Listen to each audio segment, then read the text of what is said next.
بسم اللہ الرحمن الرحیم۔ السلام علیکم۔ ہمارے چینل میں آپ سب کو بہت خوش آمدید۔ ہم روزانہ کی بنیاد پر آپ کے لیے وظائف لے کر آ رہے ہیں۔ آپ کو یہ ہماری کاوش کیسی لگتی ہے کمنٹس میں اپنی فیڈ بیک ضرور دیجیے گا۔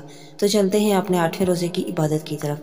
لیکن عبادت میں جانے سے پہلے ایک بات میں آپ کو بتا دوں کہ میری وہ مائیں اور بہنیں جو سحری اور افطاری میں بہت مصروف ہوتی ہیں وہ زبان پاک پر درود پاک، استغفار اور کلمہ طیبہ کا ورد رکھیں۔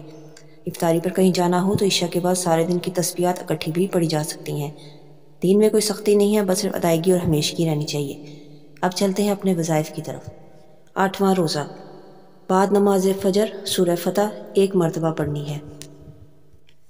بعد نماز ظہر دعائے وسعت رزق 17 مرتبہ پڑھنی ہے۔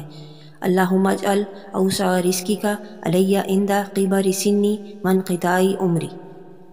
بعد نماز عصر 5واں کلمہ استغفار 11 مرتبہ پڑھیں۔ بعد نماز مغرب یہ دعا 40 مرتبہ پڑھیں۔ لا الہ الا اللہ الملک الحق المبین محمد الرسول اللہ صادق الوعد الامین۔ بعد نماز عشاء سورہ آل عمران کی آیت نمبر 26 21 مرتبہ پڑھیں۔ سورہ آل عمران کی آیت نمبر 26۔ یہ تھے ہمارے 8ویں روزے کے دن کرنے والے تمام وظائف۔ اللہ پاک ہمارے تمام عبادات اور وظائف قبول و منظور فرمائے۔ ملتے ہیں نیکسٹ ویڈیو میں ایک نیو ٹاپک کے ساتھ۔ اللہ حافظ۔